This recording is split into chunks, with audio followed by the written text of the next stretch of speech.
I would like to ask you the world's most difficult question. Which is strongest? Rock, paper, or scissors? It's impossible to answer because one is always going to beat the other. It creates a perfect system of balance. And a lot of things have used this in either programs or projects for a very long time now, including Pokemon. Since its very first generation, it's used this system of balance when you were allowed to pick your starter Pokemon, being able to choose from a grass, fire, or water type, seeing as how they all balance each other out. Grass beats water, water beats fire, and fire beats grass.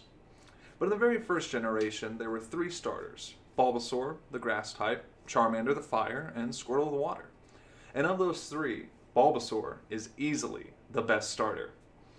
I'm going to explain to you why, starting with its stats and moving all the way through to its movesets to show you how Bulbasaur was and is the best Gen 1 starter. To start, we're going to look at its stats. Stats are very important in Pokemon because it shows you how strong a Pokemon is. The various stats that are there are its hit points or its health, its attack and defense in regards to its physical attacks and how it handles those with moves such as tackle or quick attack, its special attack and defense, which shows you how it handles special moves such as confusion or surf, and then it also takes into account the Pokemon's speed, as how fast it goes allows to show you which one can attack first in a fight.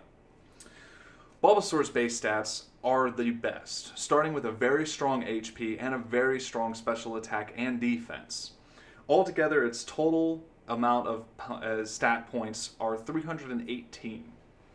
This is compared to Charmander, who does have a high HP and a pretty decent attack, coming in at 309 though, and Squirtle coming in with his strong defense stats at 314.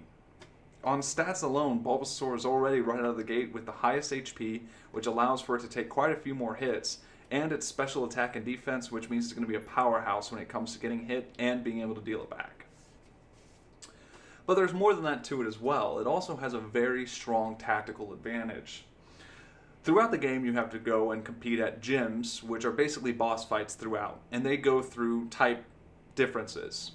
There's the rock type or the fire type. There's all kinds of different ones throughout, which are very important when it comes to Pokemon typing.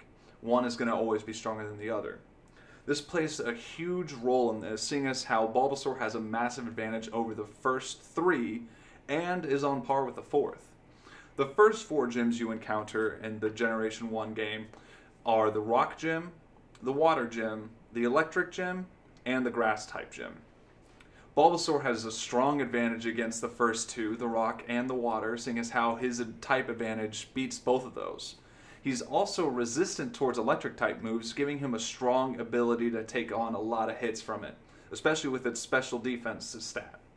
And it is on par with the fourth one, it being a Grass type gym as well. Charmander, on the other hand, is weak against the first two, getting easily taken out by the Rock type gym and the Water type gym since he is a Fire type. He doesn't really have any advantage or disadvantage against the Electric, but he does have the advantage on the fourth typing of the gym, the Grass type. Squirtle, on the other hand, he's not going to do too well either there. He is strong against the first type of gym, which is the Rock type gym, Water having the advantage there, but he's weak. And he is even on par with the second gym, the Water gym. But he is going to be weak against the last two, the Electric and the Grass type, really putting him behind the curve there. And it is true that Bulbasaur doesn't really have the advantage too often through the rest of the gyms, seeing as how there's the Psychic and the Fire gym, which he is both weak to. His moveset does allow him to build a very strong team. Movesets are very, very important throughout the game. It's just going to show you how well you can play and what all you can do to help build your team and get through this game. Bulbasaur, even though he is the last one to get a type advantage attack move, he does start off with Leech Seed, which is a very good move in the early game, seeing as how it is a health draining move, which then gives the health back to Bulbasaur. It's a huge advantage, especially early game, when you're really sort of trying to just take hits and keep your health up. On top of that, he does get status effect moves, such as Poison Powder or Sleep Powder. This allows for Pokemon in the wild to be easily captured, making him very good for building a strong, rounded team. From there, we can also look at their final moves. Each one has a very specific final move. Bulbasaur gets Solar Beam, Charmander gets Flamethrower, and Squirtle gets Hydro Pump. Of these last moves, Solar Beam is by far the strongest, clocking in at 110 power and 100% accuracy. The only way the move can miss is if there's a status move such as Smoke Screen or Sand Attack to lower the accuracy. Hydro Pump comes in at 110, but its accuracy isn't as high, and Flamethrower is only coming in much lower at around 80. This shows that Solar Beam is the strongest final move, especially for Venusaur, Bulbasaur's final evolved state, which has a very strong special attack. It's clear to see why Bulbasaur is the strongest starter. And between his tactical advantage, his stats, and his moveset, throughout the entire game, he's going to give you the best advantage through it. It's a strong reason as to why he is the number one starter. And not only that, but it's very hard to argue that he is also absolutely the most adorable. So it's easy to see why he is number one in the Pokedex and number one in our hearts.